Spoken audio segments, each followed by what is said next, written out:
नमस्कार, UP live देख रहे हैं आप। मैं हूं आपके साथ आयुष पाल। यूपी लाइव में सबसे पहले बात प्रथम मुख्यमंत्री पंडित गोविंद वल्लभ पंत की 138वीं जयंती की। इस अवसर पर लखनऊ में सीएम योगी आदित्यनाथ ने उन्हें पुष्पांजलि अर्पित की है। इस दौरान उन्होंने इस कार्यक्रम को संबोधित करते हुए पंडित गोविंद वल्लभ के जीवन की उपलब्धियों को साझा करते हुए तमाम बातें सामने रखी है। उनकी ओर से क्या कुछ कहा गया, इस रिपोर्ट में देखिए।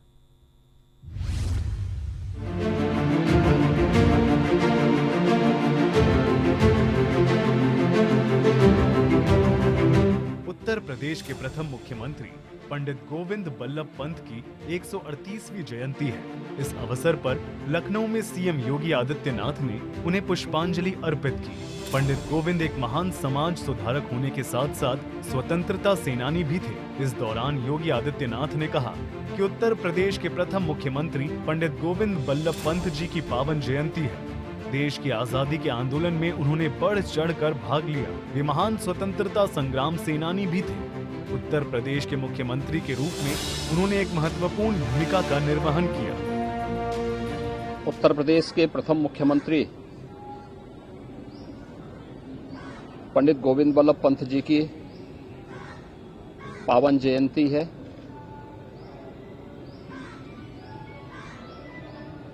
पंडित गोविंद वल्लभ पंत जी का जन्म आज के उत्तराखंड राज्य के अल्मोड़ा जनपद में हुआ था।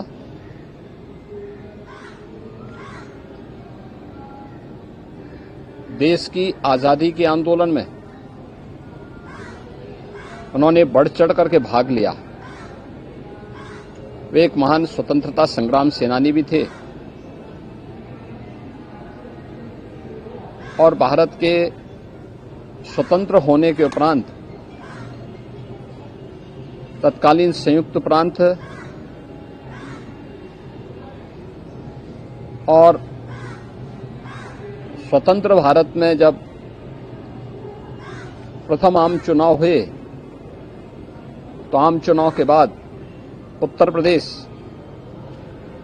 के मुख्यमंत्री के रूप में उन्होंने एक महत्वपूर्ण भूमिका का निर्वहन किया। इसके साथ ही मुख्यमंत्री ने कहा कि उत्तर प्रदेश के मुख्यमंत्री के रूप में कार्य करने के बाद 1954 में उन्हें देश के गृह मंत्री के रूप में देश की सेवा करने का अवसर प्राप्त हुआ। मैं उनको विनम्र श्रद्धांजलि अर्पित करता हूं। प्रथम मुख्यमंत्री होने के नाते उत्तर प्रदेश के विकास की कार्य योजना, उत्तर प्रदेश के सामने जो समय की चुनौतियां थीं, सैकड़ों वर्षों की गुलामी के कालखंड में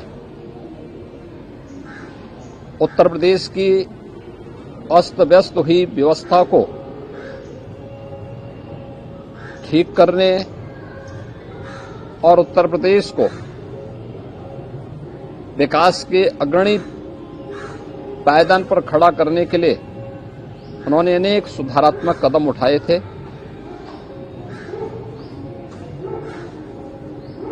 उत्तर प्रदेश में मुख्यमंत्री के रूप में कार्य करने के उपरांत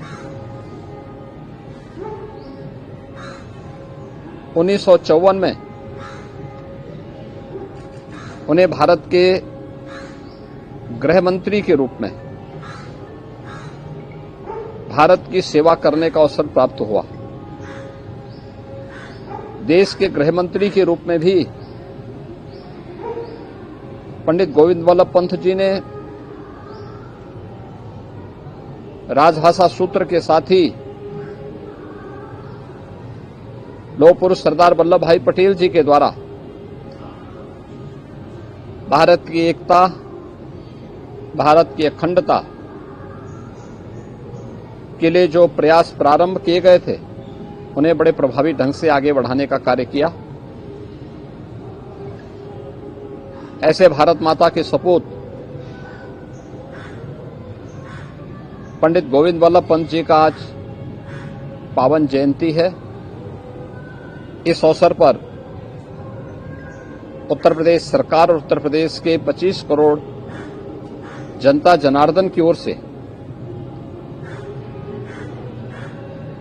मैं पंडित गोविंद बल्लभ पंत जी के पावन स्मृतियों को नमन करते हुए अपनी विनम्र श्रद्धांजलि अर्पित करता हूं। बता दें कि यूपी के मुख्यमंत्री के रूप में सेवा देने के बाद पंत को 1954 में देश के गृह मंत्री की कमान सौंपी गई। इस पद पर रहते हुए उन्होंने राजभाषा सूत्र देने के साथ ही सरदार वल्लभ भाई पटेल के देश की एकता और अखंडता के लिए किए गए प्रयासों को आगे बढ़ाया। ब्यूरो रिपोर्ट, सूर्या समाचार।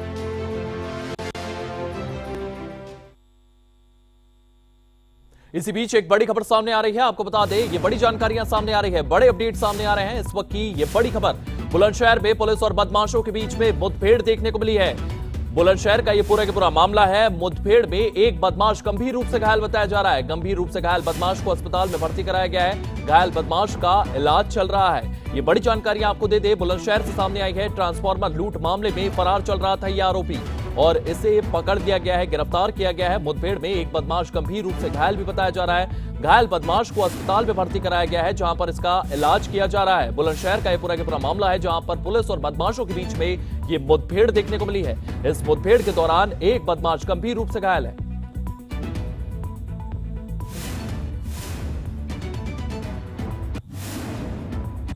इसी बीच नेपाल में जेएनसी के प्रदर्शन के बाद उत्तर प्रदेश के सीमावर्ती इलाकों में सुरक्षा कड़ी कर दी गई है। हालांकि नेपाल के शहर में अब हालात नियंत्रण में है, लेकिन एहतियातन उत्तर प्रदेश पुलिस के साथ साथ सशस्त्र सीमा बल भी तैनात कर दिए गए हैं।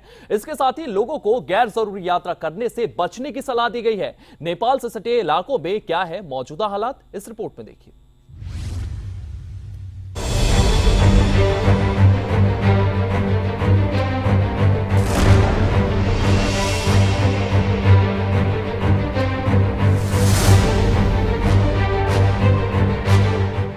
नेपाल में हाल ही में जेएनसी के प्रदर्शन के दौरान हुई हिंसा, दंगे, आगजनी और लूटपाट के बाद नेपाल सीमा से सटे इलाकों में अशांति के बाद वहां पर हालात नियंत्रण में है। हिंसा के दिनों में बहराइच के पास नेपाल के शहर नेपालगंज में भी हिंसा भड़की थी, जहां पर अब हालात काबू में है। सशस्त्र सीमा बल ने बहराइच जिले में नेपाल सीमा से सटे रुपैदिया में भी अपनी सुरक्षा बढ़ा दी है। पुलिस और अन्य सहयोगी एजेंसियों के साथ मिलकर एसएसबी ने सुरक्षा व्यवस्था कड़ी कर दी है और सीमा पर सामान्य सुरक्षा बल बढ़ा दिया गया है। इसके साथ ही पैदल और वाहन गश्त बढ़ा दी गई है। सुरक्षा मानकों का पुख्ता करते हुए कई अतिरिक्त चौकियां भी सीमावर्ती इलाकों में स्थापित की गई है। सीमा पार करने की अनुमति देने से पहले प्रत्येक व्यक्ति और उसके सामान की पूरी जांच की जाती है। नेपाल प्रशासन और सशस्त्र पुलिस बल नेपाल के साथ समन्वय स्थापित किया गया है, ताकि सूचनाओं का आदान प्रदान किया जा सके और सुरक्षा उपायों को बेहतर बनाया जा सके। इसके साथ ही यहाँ के स्थानीय लोगों को गैर जरूरी यात्रा से बचने की सलाह दी गई है। नेपाल में आप देख रहे हैं कि काफ़ी दंगा फसाद हुआ है। कल आगजनी की भी घटनाएं हुई हैं। कल वहाँ लूटपाट भी हुआ है नेपाल में, जिसको देखते हुए एसएसबी ने अपनी फोर्स स्ट्रेंथ बढ़ा दी है। पुलिस ने भी अपनी स्ट्रेंथ बढ़ा दी है। फोर्स एसएसबी और यूपी पुलिस, इसके साथ साथ जो यहाँ की जो अदर सिस्टर एजेंसीज है, उनके साथ मिलकर तालमेल करके सारी सुरक्षा व्यवस्था को पुख्ता किया गया है। नॉर्मल से स्ट्रेंथ काफ़ी बढ़ा दी गई है, जिसमें पेट्रोलिंग बढ़ा दी है, चाहे वो फूट पेट्रोलिंग है, चाहे व्हीकल पेट्रोलिंग है। नाका पॉइंट बढ़ा दिए गए हैं और हर आने जाने वाले को चेकिंग और फ्रिस्किंग करके ही आने जाने दिया जा रहा है। सामान की पूरी तरीके से चेकिंग फ्रिस्किंग की जा रही है। एपीएफ नेपाल से हमारा कांटेक्ट है, उनसे टच में है और वो भी हमें किसी तरह की कोई इन्फॉर्मेशन है तो उन्हीं के द्वारा ही मिलती है हम, और उस अकॉर्डिंगली हम हमारा सिक्योरिटी स्टेप अपग्रेड करते हैं। आने जाने वालों को हम यही सलाह देंगे कि यदि जरूरी नहीं है तो अननेसेसरी मूवमेंट नहीं करें, लेकिन जो जाना चाह रहे हैं, चाहे हिंदुस्तानी नागरिक नेपाल में जाना चाह रहे हैं, चाहे नेपाली नागरिक हिंदुस्तान में आना चाह रहे हैं, उनको चेकिंग और फ्रिस्किंग करके आने जाने दिया जा रहा है। लेकिन चेकिंग जरूरी है। हम बहुत ज़्यादा सजगता बरत रहे हैं। तो वहीं दूसरी ओर उत्तर प्रदेश के ही लखीमपुर खीरी में भी एहतियातन सुरक्षा बढ़ा दी गई है। लखीमपुर और नेपाल के बीच गौरीफुंडा सीमा का पुलिस प्रशासन के अधिकारियों के साथ साथ एसडीएम और सीओ जैसे तहसील प्रशासन के अधिकारियों ने दौरा किया। यहाँ पर हालात नियंत्रण में हैं और बुधवार सुबह से आवाजाही फिर से शुरू हो गई है, जिसने नेपाल में फंसे भारतीय वापस लौट रहे हैं। लखीमपुर खीरी की डीएम दुर्गा शक्ति नागपाल ने बताया कि कल रात 8 बजे तक लगभग 1000 लोग वापस लौट आए थे और बुधवार की सुबह भी करीब 100 लोग वापस आ चुके हैं। वाहनों की आवाजाही भी जारी है। गौरी फंटा लखीमपुर और नेपाल के बॉर्डर पे जो स्थित है वहाँ हमने कल भ्रमण किया। उसमें पुलिस प्रशासन, कप्तान साहब और एसएसबी के कमांडेंट और जो तहसील प्रशासन है, एसडीएम, सीओ, वो सब उपस्थित थे और वहाँ पर स्थिति पूरी तरह नियंत्रण में है। आज सुबह से मूवमेंट भी स्टार्ट कर दिया गया है। जो हमारे लोग इंडियंस नेपाल गए हुए थे और किसी कारणवश वापस नहीं आए थे, कल भी दिन भर मूवमेंट चला, शाम 8 बजे तक चला। कल लगभग 1000 लोग लौटे और आज अभी तक 100 लोग लौट चुके हैं। गाड़ियों का भी मूवमेंट चल रहा है। जो गाड़ियां यहाँ की हैं वो यहाँ लौट रही हैं, जो नेपाल की हैं उनको भी यहाँ से वापस भेजा जा रहा है। साथ ही में चौकसी बरतने के सख्त निर्देश दे दिए गए हैं। किसी भी इलीगल एक्टिविटी को बरतने नहीं दिया जाएगा और एक 24 घंटे का हमने कंट्रोल रूम स्थापित किया है। कोई भी भारतीय नागरिक नेपाल में फंसा हुआ है तो तुरंत इस नंबर पर संपर्क करें, हम उनको मदद पहुंचाएंगे और त्वरित कार्रवाई करेंगे। उनको जल्द से जल्द यहाँ लेकर के आया जाएगा। हाँ, अभी प्रॉपर मूवमेंट हो रहा है। व्हीकल्स पे थोड़ा बहुत रिस्ट्रिक्शन है, व्हीकल्स का मूवमेंट नहीं है। जो सिर्फ जो व्हीकल्स यहाँ से वहाँ गई हुई थी पहले से, उनको वापस आने की अनुमति दी जा रही है और जो यहाँ नेपाली व्हीकल्स पहले से आई नहीं थी उनको वापस जाने की अनुमति दी जा रही है। बाकी फोकस हमारा इंडियंस और नेपालीज पे है कि इंडियन लोग वापस आ सके और नेपालीज लोग अपने घर वापस जा सके। बता दें कि जेनजी के इस प्रदर्शन के बाद काठमांडू के लिए हवाई सेवाएं सस्पेंड कर दी गई है और अभी इस बात की कोई जानकारी सामने नहीं आई है कि आखिर कब तक हवाई सेवाएं सस्पेंड रहने वाली हैं। इस सस्पेंशन के चलते यात्री वापस लौट आए हैं, जिनमें पशुपतिनाथ के दर्शन करने वाले कई श्रद्धालु शामिल है। अब देखना होगा कि नेपाल में कब पूर्ण शांति होती है और नेपाल के लिए हवाई सेवाएं कब बहाल होती है। ब्यूरो रिपोर्ट, सूर्या समाचार।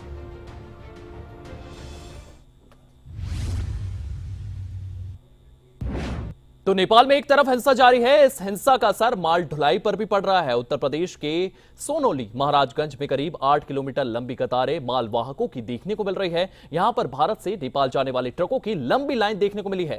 हाल ही में 5 से 6 दिनों से यहां पर माल से भरे ट्रक का कई दिनों से खड़े हुए हैं। इस दौरान यहां पर ट्रक चालकों का क्या कुछ कहना है, किस तरीके से अपनी ओर से अपनी पीड़ा व्यतीत करते हुए ये तमाम ट्रक चालक नजर आ रहे हैं, इस रिपोर्ट में देखिए।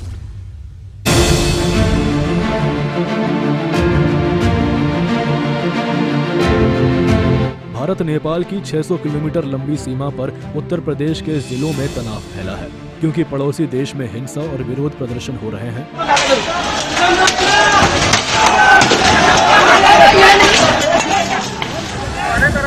बहराइच से लखीमपुर खीरी तक सशस्त्र सीमा बल और राज्य पुलिस ने क्रॉसिंग को सील कर दिया।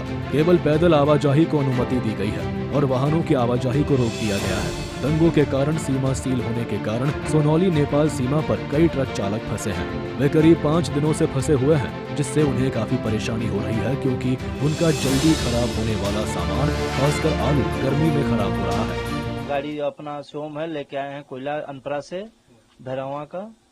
आज 5 दिन हो गया, कोई अभी सुनवाई नहीं हो रहा है कि कब तक गाड़ी जाएगी।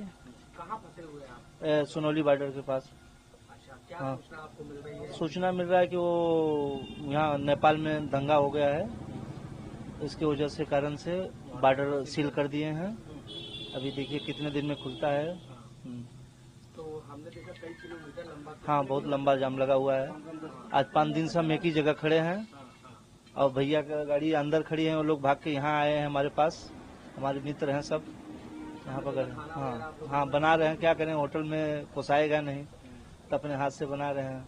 कन्नौज से लोड करके लाए हैं, यहाँ सोनौली नेपाल बॉर्डर पे खड़े हैं। पासे नहीं हो रहा, हमला इतना हो रहा है, गंभीर मारपीट हो रहा है, कहाँ जाएंगे माल सब। अब यहाँ दिक्कत देख लीजिए, आपके सामने है, दिक्कत तो है ही है। गर्मी में पूरा दिन चलो मरो। तो क्या माल आपको लगा हुआ है? आलू है, 2-3 दिन ऐसे रहेगा, खराब हो जाएगा। 2 दिन हो गया, 2 दिन और रहेगा तो पानी चूने लगेगा गर्मी से। प्रत्येक ट्रक में लगभग 53 टन आलू के साथ 3 लाख रुपए का सामान है। चालक सीमा को तुरंत खोलने की अपील कर रहे हैं, ताकि वे अपना सामान और खराब होने से पहले पहुंचा सके। ये दोनों गाड़ियां हमारी हैं माल भी हमारा है, नेपाल जाता है। अभी कल की एक गाड़ी तो कल की आई हुई है, एक गाड़ी आज की आई हुई है। अब ये आलू है, कोल्ड स्टोर में रखा जाता है, ठंडा घर से निकला है। ऐसे धूप में रहेगा तो समझ लीजिए आज रुक जाएगा बहुत मुश्किल में, कल रुक जाएगा, तीसरे दिन ये पानी चूना चालू हो जाएगा। एक एक गाड़ियां पे इस पे 3 लाख का माल लोड है, उस पे 3.25 लाख का माल लोड है। अब इसमें 26 टन इसमें है, 226 कुंटल इसमें है, 26 टन हो गया।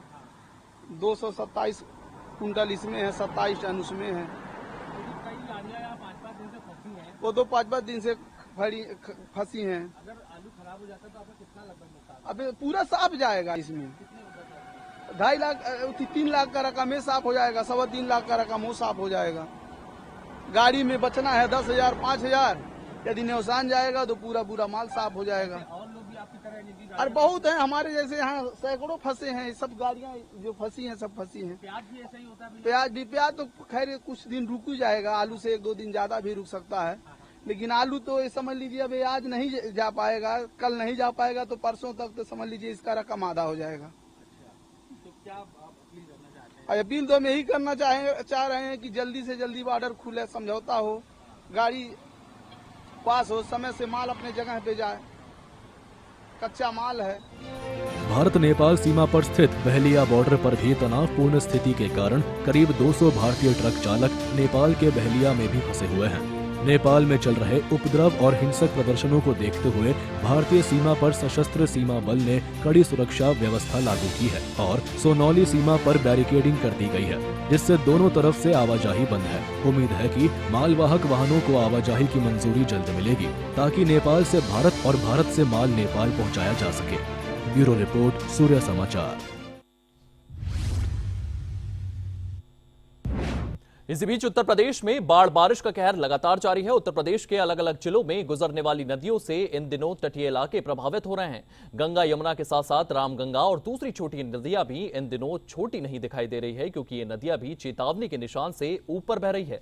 तो वहीं कुछ नदियों ने तो खतरे के निशान को पार कर दिया है। इन नदियों के चलते कानपुर और प्रयागराज में क्या है हालात, इस रिपोर्ट में देखिए।